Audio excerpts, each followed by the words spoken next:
بسم اللہ الرحمن الرحیم۔ اس حوالے سے ایک اور واقعہ آتا ہے غزوہ خندق کے حوالے سے۔ سیدنا جابر بن عبداللہ البجلی رضی اللہ تعالیٰ عنہ بڑے عظیم صحابی ہیں۔ اس صحابی کے حالات اہل سیرت نے بڑے عظیم لکھے ہیں۔ ان کے والد فوت ہو گئے غزوہ احد کے اندر، اور اپنے پیچھے اس کے پاس 9 بہنیں تھیں، 9 بہنیں، ان کی کفالت اس کے ذمہ، اور بہت بڑا قرضہ چھوڑا تھا، وہ الگ واقعہ ہے۔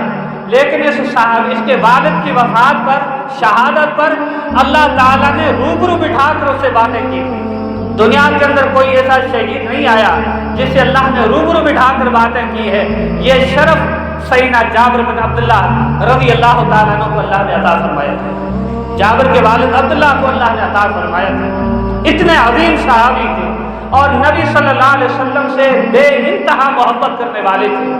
ان کا واقعہ آتا ہے غزوہ خندق کے حوالے سے۔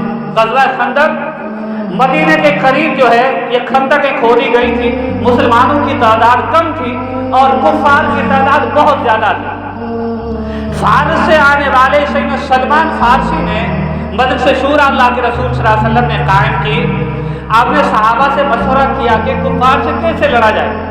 سیدنا سلمان فارسی نے کہا کہ اللہ کے رسول، فارس کے اندر جب ہمارے دشمن ہم پر حملہ کرتے، ہماری تعداد کم ہوتی تو ہم کیا کرتے کہ خندقیں کھودتے تھے تاکہ آسانی سے وہ ہم پر حملہ نہ کر سکے، اور اس میں ہمیں بہت زیادہ فائدہ ہوگا۔ اسی مشورے پر اللہ کے نبی صلی اللہ علیہ وسلم نے صحابہ کرام کو حکم دیا۔ انہوں نے خندقیں کھودی، اور حدیث کے اندر آتا ہے وہ اپنے پیٹھوں پر مٹی کو لے کر لاد کر کہیں اور دور پھینک رہے تھے۔ اللہ کے نبی صلی اللہ علیہ وسلم بھی وہ مٹی کھود رہے تھے۔ اس مٹی کی وجہ سے اللہ کے نبی صلی اللہ علیہ وسلم کے جسم مبارک پر مٹی پڑ گئی اور بڑی وہ بھوک کا عالم تھا، اور اتنی بھوک تھی، صحابہ بڑے پریشان تھے۔ نبی صلی اللہ علیہ وسلم نے جب صحابہ کی پریشانیاں دیکھی تو آپ صلی اللہ علیہ وسلم نے فرمایا کہ اللہم لا عیش الا عیش الآخرہ فاغفر للانصار والمہاجرین۔ الہ العالمین، زندگی تو آخرت کی زندگی ہے، یہ دنیا کی زندگی عارضی ہے۔ اللہم لا عیش الا عیش الآخرہ فاغفر للانصار والمہاجرین۔ الہ العالمین انصاری اور مہاجرین صحابہ کی مغفرت فرما۔ لیکن قربان جاؤں، اتنے کٹھن مراحل ہیں، اس کے باوجود بھی صحابہ نے جب اللہ کے نبی کی یہ باتیں سنی، انہوں نے کہا تھا نحن الذین بایعوا محمدا علی الاسلام ما بقینا ابدا، کہ اللہ جب تک جی کے اندر جان ہے، ہم اللہ کے جس رسول کو اللہ تعالیٰ نے نبی بنا کر بھیجا ہے، ہم اس اسلام پر قائم رہیں جو نبی صلی اللہ علیہ وسلم پر ہم نے بیعت کی ہے۔ بایعوا محمدا علی الجہاد ما بقینا ابدا، اور ہمیشہ ہم لڑتے رہیں گے کفار سے۔ کٹھن مراحل ہیں، نبی صلی اللہ علیہ وسلم کے اس دعا کا انہوں نے یہ جواب دیا۔ اتنے کٹھن مراحل، سیدنا جابر نے دیکھا کہ اللہ کے رسول کو بڑی بھوک لگی ہے۔ حدیث کے اندر آتا ہے، فرماتے ہیں لما حفر الخندق رأیت رسول اللہ صلی اللہ علیہ وسلم خمسن، اللہ کے رسول کو میں نے دیکھا کہ بڑے بھوک لگی ہے اللہ کے رسول صلی اللہ علیہ وسلم کو، مجھ سے برداشت نہیں ہوا۔ صحابی کہتے ہیں مجھ سے برداشت نہیں ہوا کیونکہ میرے محبوب بھوک کے اندر ہیں، اور میں کیسے وہاں پر کھڑا رہوں۔ میں فوراً فانکفعت الی امراتی، میں اپنے گھر والی کی طرف لوٹا۔ یہ روایت امام بخاری رحمہ اللہ نے صحیح بخاری کے اندر کتاب المغازی کے اندر اور امام مسلم نے کتاب الاشربہ کے اندر نقل کی ہے، یعنی صحیح سند کے ساتھ صحیح بخاری اور صحیح مسلم کے اندر روایت ہے۔ فرمایا گھر والی کے پاس آیا اور میں نے کہا کہ میں نے آج اللہ کے رسول صلی اللہ علیہ وسلم کو بھوکا دیکھا ہے، بڑی اللہ کے رسول کو بھوک لگی ہے۔ حل عندک شیء، میری گھر والی کیا گھر کے اندر کچھ ہے؟ قربان جاؤں، گھر والی بھی بڑی عظیم تھی، صحابہ بھی مہمان نواز تھے، انہوں نے اپنے گھر والیوں کی بھی تربیت اچھی کی تھی، بہت اچھی تربیت کی تھی۔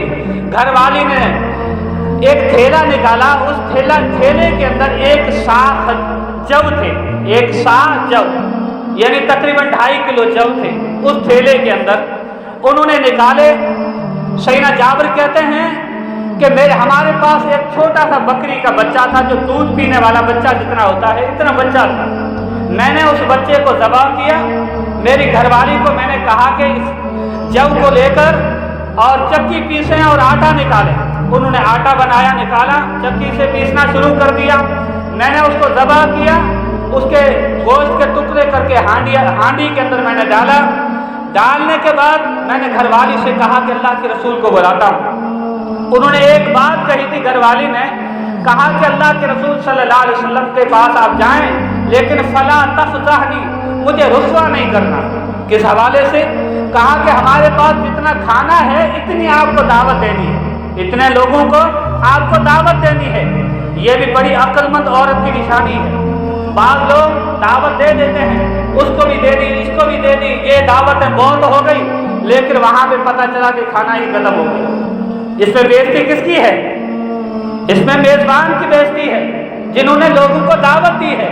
دعوت اتنے لوگوں کو دینی چاہیے، بلکہ اس حوالے سے میں اصلاح بھی چاہوں گا۔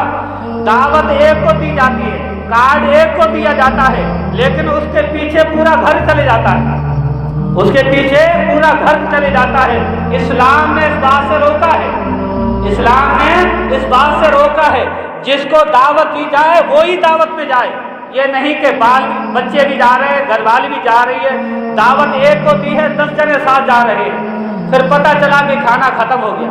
بھائی اسلام نہیں سکھاتا اس بات سے، جس کو دعوت دی جائے وہی جائے۔ اگر کسی کو لے جائے تو پہلے اس سے پوچھے کہ بھائی میں اپنے ساتھ ایک شخص اور کو لایا ہوں، اگر آپ کی اجازت ہوگی تو لے آؤں گا، ورنہ نہیں۔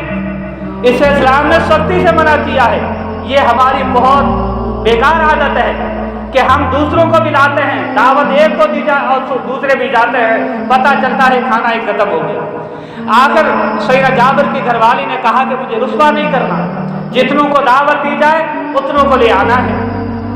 سیدنا جابر رضی اللہ تعالیٰ عنہ اللہ کے نبی صلی اللہ علیہ وسلم کی خدمت میں حاضر ہوئے، کہا کہ اللہ کے نبی، گھر والی سے پوچھا تھا، ایک سال جو کا تھا، انہوں نے آٹا بنایا ہے اور ہمارے پاس چھوٹا بچہ تھا، میں نے اسے ذبح کیا، ہانڈی کے اندر ڈال کر میں آیا ہوں۔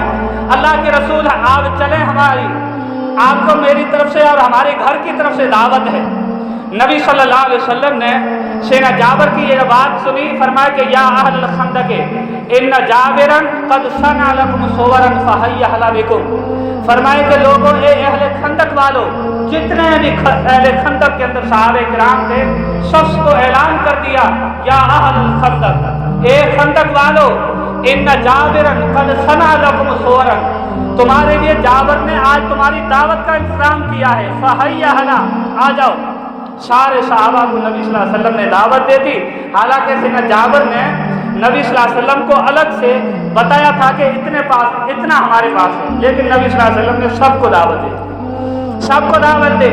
وقال رسول اللہ صلی اللہ علیہ وسلم، آپ صلی اللہ علیہ وسلم نے فرمایا کہ لا تنزلن برمتکم، اپنے ہانڈی کو نہیں اتارنا، ولا تخفضن عجینتکم حتی اجیء، فرمایا کہ روٹیاں جو ہے نا پکانا شروع نہیں کرنا، حتی اجیء، جب تک میں نہ آ جاؤں تب تک وہ ہانڈی نہیں اتارنی اور روٹی پکانا شروع نہیں کرنا۔